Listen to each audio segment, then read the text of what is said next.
देखिए, बहुत सारे लोग ये सवाल कर रहे हैं कि इम्तियाज जलील मुंबई से क्यों लड़ना चाहते हैं करके। मैं आज आपको उसकी वजह बताना चाहता हूं कि कुछ दिन पहले मुंबई के मीरा रोड के अंदर एक मैटर हुआ और वहां पर सिर्फ गुंडा राज कैसा होता है किसी राज्य के अंदर, पुलिस का इस्तेमाल, प्रशासन का इस्तेमाल, सरकार का इस्तेमाल करते हुए वहां पर और गरीब लोगों के जो दुकानें तोड़ी गई, जो 20-20 साल से 30-30 साल से वहां पर छोटा छोटा कारोबार कर रहे थे। एक बुजुर्ग आदमी का वीडियो मैंने देखा था जो रोते हुए कह रहा था कि मेरी रोजी रोटी है तो इसी के ऊपर थी और मैं 30 साल से यहाँ पे एक छोटा सा गैरेज चला रहा था और उसी के आंखों के सामने उसकी वो रोजी रोटी का जरिया है तो बुलडोजर के जरिए तोड़ा गया। तो मेरे मन में एक सवाल आया था कि इतनी बेबसी क्यों है, क्या वजह है कि मुंबई जैसे इतने बड़े शहर के अंदर लोग आवाज उठाने के लिए तैयार नहीं है। वो नेता जो कांग्रेस के साथ जुड़े हुए हैं, जो अजीत दादा की एनसीपी के साथ जुड़े हुए हैं, जो शिवसेना के अंदर भी गए हुए हैं, वो नेताओं की बेबसी क्या थी कि वो लोग आवाज उठाने के लिए तक तैयार नहीं थे मीरा रोड की उस घटना के ऊपर। भाजपा के छोटे मोटे चिल्लर नेता आके वहां पर किस तरह की भाषा का इस्तेमाल कर रहे थे। तो मेरे मन में यह सवाल आया था कि आखिर वहां पर इतनी बड़ी तादाद के अंदर आपकी कौम अगर रहती है, इतने सारे लोग वहां पर हक, इंसाफ, सच्चाई और लड़ाई की बात करते हैं तो वो खामोश क्यों थे करके उसमें तब समझ में आया है कि जो मुसलमान एमएलएस थे वो उद्धव ठाकरे के साथ जुड़े हुए हैं तो उसको नाराज नहीं कर सकते हैं, जो अजीत दादा के साथ जुड़े हुए हैं वो एकनाथ शिंदे और भाजपा के साथ लगे हुए हैं तो वो उनको नाराज नहीं कर सकते हैं। तो बेहतर ये था कि खामोश बैठो करके। और वहां पर वो बेबसी देखने के बाद मुझे ऐसा लगा कि नहीं, बंबई में जाना चाहिए और बंबई के अंदर इन जितने भी मजलूम है, जितने भी परेशान लोग हैं, उनके लिए एक ताकत बनकर खड़े रहना है करके। इसका मतलब ये नहीं है कि मैंने फैसला लिया है, मैंने असद साहब को ये प्रस्ताव दिया हूं कि साहब क्यों नहीं हम वहां पे अपनी किस्मत आजमा सकते हैं उसमें। क्योंकि जब हम औरंगाबाद में खड़े हुए थे तो औरंगाबाद में भी 2019 के अंदर कई सारे दिग्गज लोग थे। अरे कहां से आता, जीतता क्या, नहीं जीतता, कौन देता वोट, ऐसा यही भाषा करते थे उसके। लेकिन अल्हम्दुलिल्लाह जीत के आए थे हम। आगे भी अगर हमारे किस्मत में रहेगा तो बिल्कुल वहां से भी किस्मत आजमाई जा सकती है। सर, एमआईएम महाराष्ट्र में कितने जगह पे लोकसभा के इलेक्शन लड़ेगी? देखिए, अब जो माहौल महाराष्ट्र के अंदर बनता जा रहा है उसे देखते हुए आप ये समझ लीजिएगा कि इलेक्शन का आय तक कितने नेता कहां पे उड़िया मारने वाले हैं, कहां पर कूदने वाले हैं, ये आप हर रोज देख रहे हैं उसमें।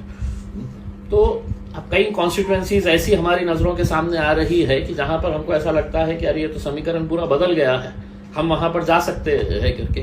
तो ऐसी कुछ कॉन्स्टिट्यूएंसीज के ऊपर मेहनत चालू है, सर्वे चालू है और इंशाल्लाह लड़ेंगे। मुंबई का कौन सा मतदार संघ? देखिए, अभी मैंने कल के दिन मुंबई की पूरी टीम आई थी, उनके साथ चर्चा की। अब उनके अंदर ये आपस में खींचमतानी चल रही है कि नहीं साहब ये कॉन्स्टिट्यूएंसी से लड़ना, कोई कहता कि नहीं साहब मेरी कॉन्स्टिट्यूएंसी से लड़ना चाहिए करके उसमें। तो एक लोगों के अंदर एक इंटरेस्ट है, उनको भी मालूम है कि अगर वहां पर कोई मजलूमों की जो परेशान हाल है, जिनके ऊपर बुलडोजर चलाया जा रहा है, उनके लिए अगर कोई आवाज उठा सकता है तो वो सिर्फ एमआईएम उठा सकती है। इस वजह से उनके अंदर भी एक नया जोश उमंग पैदा हुआ है। लेकिन ये सब इस बात के ऊपर निर्भर करेगा कि बैरिस्टर असदुद्दीन अवैसी साहब क्या फैसला लेते हैं। अगर वो कहेंगे कि नहीं इम्तियाज औरंगाबाद से नहीं, तुमको नांदेड़ से लड़ना है, तुमको धुलिया से लड़ना है, मालेगांव से लड़ने का है, तो हम आ जाएंगे उसके। अगर उन्होंने कहा कि नहीं औरंगाबाद ही तुम्हारी जमीन है, यहीं से लड़ना है, तो औरंगाबाद से लड़ेंगे।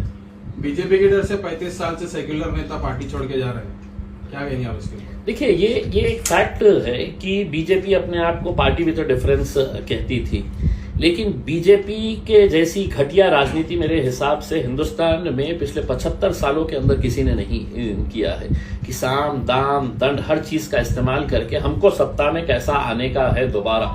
ये सब हथकंडे इसके लिए अपनाए जा रहे हैं। और जितने लीडर्स उनके साथ ज्वाइन हुए हैं, जितने लीडर्स, वो पूरे के पूरे कहीं ना कहीं भ्रष्टाचार के अंदर लिप्त है। और मैं खुद नरेंद्र मोदी साहब को समझता था कि ये बहुत दूध का धुले है करके, लेकिन उनका भाषण जब मुझे याद आता है अजीत दादा को लेने से पहले, तो मुझे तो मालूम था कि अजीत दादा है तो सिर्फ है तो सिंचन घोटाले के अंदर।